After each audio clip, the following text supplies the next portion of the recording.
പതിറ്റാണ്ട് മുമ്പുള്ള കാലം. പുരാണകഥകൾ അമർ ചിത്രകഥകളായി അച്ചടിച്ചിറങ്ങുന്നു. എല്ലാ കുട്ടികളും ആകാംക്ഷയോടെ അത് വായിക്കുന്നു. ഈ സമയത്താണ് ഫാദർ മൈക്കിൾ കാര്യമറ്റം വിശുദ്ധ ഗ്രന്ഥത്തിലെ കഥാപാത്രങ്ങളെ വെച്ച് ഇങ്ങനെയൊരു അമർ ചിത്രകഥ ആരംഭിച്ചാലോ എന്ന അഭിപ്രായവുമായി ആർട്ടിസ്റ്റ് ദേവസിയെ സമീപിക്കുന്നത്. കേട്ടപ്പോൾ ദേവസിക്കും സന്തോഷം. തുടർന്ന് വിശുദ്ധ ബൈബിളിനെ ആസ്പദമാക്കി 50ഓളം ചിത്രകഥകളാണ് വരച്ചത്. മലയാളത്തിൽ ഇത് വിജയമായതോടെ ഈ ചിത്രകഥകൾ പിന്നീട് ഹിന്ദി, തമിഴ്, മിസോ, ബോഡോ, കൊങ്ങിണി, കന്നഡ, ഒറിയ, ആസാമീസ്, ഖാരോ, ഖാസി തുടങ്ങിയ 13 ഭാഷകളിലേക്കാണ് വിവർത്തനം ചെയ്യപ്പെട്ടത്. ആർട്ടിസ്റ്റ് ദേവസി സൺഡേ ഷാലോമിനോട് സംസാരിക്കുന്നു. ഞാൻ ആദ്യമായിട്ട് വർക്ക് ചെയ്ത് തുടങ്ങിയത് അമ്മമാസിയിലൂടെയാണ് ഞാൻ വരച്ച് തുടങ്ങിയത്. അതിനുശേഷം പിന്നെ POCയിൽ താലന്ത് മസായിടയ്ക്കാണ് താലന്ത് മാസി തുടങ്ങിയത്. താലന്ത് മാസിയിൽ വരച്ചുകൊണ്ടിരിക്കുന്നു. അവിടെ വെച്ചാണ് ബഹുമാനപ്പെട്ട മൈക്കിളച്ചനായിട്ട് പരിചയപ്പെടുന്നതും ഇടയ്ക്കാണ് ബൈബിളിൻ്റെ ട്രാൻസ്ലേഷനായിട്ട് POCയിൽ അച്ഛന്മാരൊക്കെ ഉണ്ട് ബന്ധപ്പെടുന്നത്, മൈക്കിളച്ചനൊക്കെ ബന്ധപ്പെടുന്നത്. പുതിയ നിയമം ഇറക്കാൻ പോകുന്നു. ആ സമയത്താണ് ബൈബിളിൽ ഇതിനൊരു കവർ ചിത്രം വേണമെന്ന് പറഞ്ഞിട്ട് എൻ്റെ അടുത്ത് ഇങ്ങനെ പറഞ്ഞു. അത് ഈ കുരിശ് ഞാൻ ഡിസൈൻ ചെയ്തതാണ്. ഒത്തിരി ആശയങ്ങളുണ്ട് ഇതിനകത്ത്. യേശുവിൻ്റെ ജനനവും മരണവും ഉദ്ധാനവും കൂടിയിട്ടാണ് ഇതിൽ പെടുത്തിരിക്കുന്നത്. അതിൻ്റെ നക്ഷത്രം നടുവിലൂടെ ഒരു വരയുണ്ട് കുരിശ്.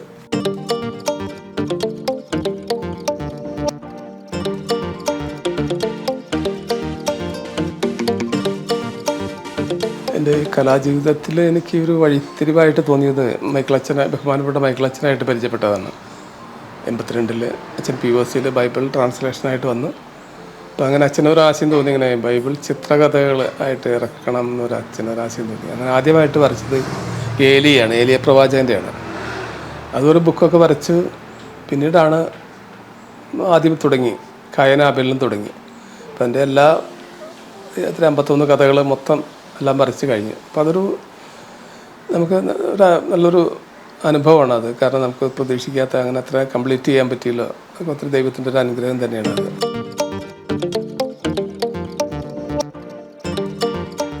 ഞാൻ മൈക്കിളച്ചൻ്റെ കൂടെ 83-ലാണ് തലശ്ശേരിയിൽ സന്ദേശമല്ല അവിടെ ചെല്ലുന്നതും. ഒരു മാസത്തിൽ 2-3 ആഴ്ച അവിടെ നിന്ന് വർക്ക് ചെയ്യും. പിന്നെ നമ്മൾ POCയിലേക്ക് വരാം, അവിടെ താലന്ത് മാസയുടെ. അങ്ങനെ ഒരു 9 വർഷത്തോളം നിന്നിട്ടാണ് ഈ മറ്റേ ബൈബിൾ കഥകളെല്ലാം കംപ്ലീറ്റ് ചെയ്ത് വരച്ചത്. ഞാനുണ്ടായിരുന്നു, എനിക്ക് എൻ്റെ ഒരു സുഹൃത്തുണ്ടായിരുന്നു ബെന്നി, കോഴിക്കോടുള്ള കൂടരഞ്ഞിലുള്ള ബെന്നി ഉണ്ടായിരുന്നു. അപ്പോൾ ഞങ്ങൾ 2 പേരാണ് അത് വർക്കുകൾ കംപ്ലീറ്റ് ചെയ്തത്.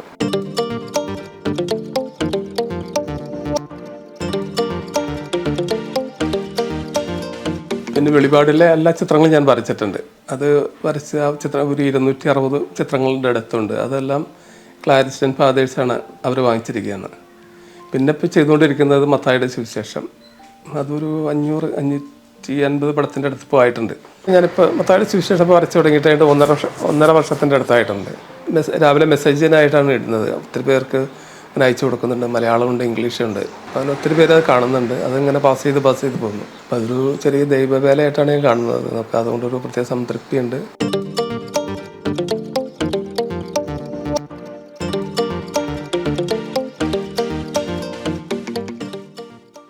കമ്പ്യൂട്ടർ വർക്ക് എനിക്ക് അത്ര നല്ല പരിചയമില്ല.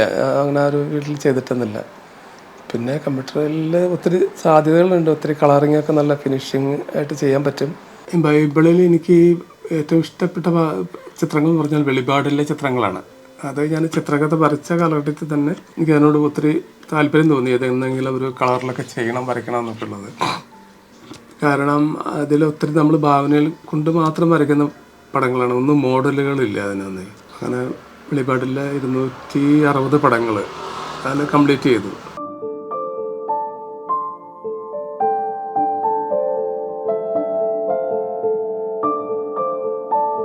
ഈശോ മിശിഹായ്ക്ക് സ്തുതിയായിരിക്കട്ടെ. ഞാൻ father Jose Pollayil, Mukkannur cent Mary's ഫൊറോന ഇടവകയുടെ വികാരിയായി സേവനം ചെയ്യുന്നു. ആർട്ടിസ്റ്റ് ദേവസി ഈ ഇടവകയിലെ ഒരു അംഗമാണ്.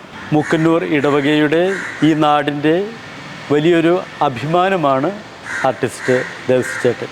ദൈവം നൽകിയ വലിയൊരു കഴിവ്, അത് ദൈവികമായ കാര്യങ്ങൾക്ക് വേണ്ടി ഏറ്റവും കൂടുതലായിട്ട് വിനിയോഗിക്കുന്നൊരു വ്യക്തി, അനുഗ്രഹീതനായ ഒരു കലാകാരൻ. ഞാൻ ചെറുപ്പമായിരിക്കുമ്പോൾ താലന്ത് മാസിക വായിക്കാനെടുക്കുമ്പോൾ അതിൻ്റെ കവർ പേജ് വളരെ പ്രത്യേകതയുണ്ട്. അതിൽ ഫിഗേഴ്സിനൊന്നും മുഖത്ത് കണ്ണ്, ചെവി, വായ ഒന്നും ഉണ്ടാകില്ല. വെറുതെ ഒരു ഫിഗർ മാത്രമേ ഉണ്ടാകുള്ളൂ. ആ കവർ പേജ് എപ്പോഴും ഒരു അട്രാക്ഷനായിരുന്നു. അപ്പോൾ അത് അന്വേഷിക്കുമ്പോഴാണെങ്കിൽ ഒരു ആർട്ടിസ്റ്റ് ദേവസ്യയാണിത് വരയ്ക്കുന്നത് എന്ന് കേട്ടിട്ടുണ്ട്. അങ്ങനെയാണ് ദേവസ്യേട്ടനെ ചെറുപ്പം മുതലേ പരിചയമുള്ളത്. പിന്നീട് മനസ്സിലായിട്ടുണ്ട് വിശുദ്ധ ഗ്രന്ഥം വായിക്കാനെടുക്കുമ്പോൾ എന്നും ദേവസ്യേട്ടനെ ഓർക്കും. കാരണം അതിൻ്റെ ഏറ്റവും മുൻവശത്ത് കൊടുത്തിരിക്കുന്ന നക്ഷത്രത്തിൻ്റെ ആകൃതിയിലുള്ള കുരിശ് അത് വരച്ചിരിക്കുന്നത് ദേവസ്യേട്ടനാണ്. തീർച്ചയായിട്ടും ഇങ്ങനെയുള്ളൊരു ആർട്ടിസ്റ്റിൻ്റെ വികാരിയായിട്ട് ഞാനിവിടെ സേവനം ചെയ്യുമ്പോൾ അദ്ദേഹം എൻ്റെ ഇടവകാംഗമാണ് എന്ന് പറയുന്നതിൽ എനിക്കും ഒത്തിരിയേറെ അഭിമാനമുണ്ട്. ശരിക്കും പറഞ്ഞാൽ ഒരു ദൈവവചന പ്രഘോഷണം തന്നെയാണ് ദേവസ്യേട്ടൻ നടത്തുക. എല്ലാ ദിവസവും രാവിലെ 5:30 കുർബാനയിൽ സംബന്ധിക്കുവാനായിട്ട് ദേവസ്യേട്ടൻ വരും എന്നുള്ളത് വളരെ വലിയൊരു പ്രത്യേകതയാണ്. ദേവസ്യേട്ടൻ്റെ നടപ്പിലോ ഭാവത്തിലോ ഒക്കെ ഇത്രയും വലിയ കലാകാരനാണ് താൻ എന്നുള്ളൊരു അത് കാണിക്കുന്നില്ല. വളരെ എളിമയോടുകൂടി സംസാരമൊക്കെ വളരെ തുച്ഛമാണ്. ഇനിയും ഒത്തിരിയേറെ ചിത്രരചന ചേട്ടൻ്റെ കൈകളിലൂടെ ദൈവം നൽകിയ കഴിവ് കൂടുതലായിട്ട് മറ്റുള്ളവർക്ക് കാണിച്ചു കൊടുക്കുവാനായിട്ട്, അതുവഴിയായി ദൈവരാജ്യ പ്രഘോഷണത്തിൽ കൂടുതലായി പങ്കുചേരുവാനായിട്ട് ദേവസ്യേട്ടന് ഇടയാകട്ടെ എന്ന് ആശംസിക്കുകയാണ്.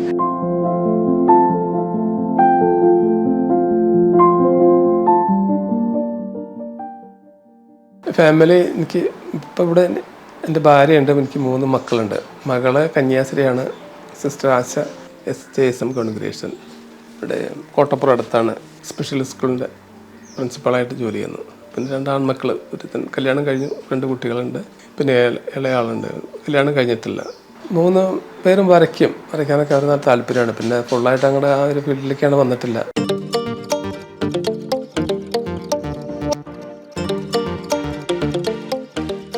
ഈ മത്തായിയുടെ സുവിശേഷം കഴിഞ്ഞിട്ട് എന്താണെന്നുള്ളത് വേറെ പലരും എൻ്റെ അടുത്ത് ചോദിച്ചിട്ടുണ്ട്. അങ്ങനെ തീരുമാനിച്ചിട്ടില്ല. നമുക്ക് ആരോഗ്യം അനുവദിക്കുകയാണ്, ദൈവം സഹായിക്കുകയാണെങ്കിൽ അടുത്ത അങ്ങനെ തുടർന്ന് കണ്ടിന്യൂ ചെയ്യണം. ഇതാണ് ആഗ്രഹം.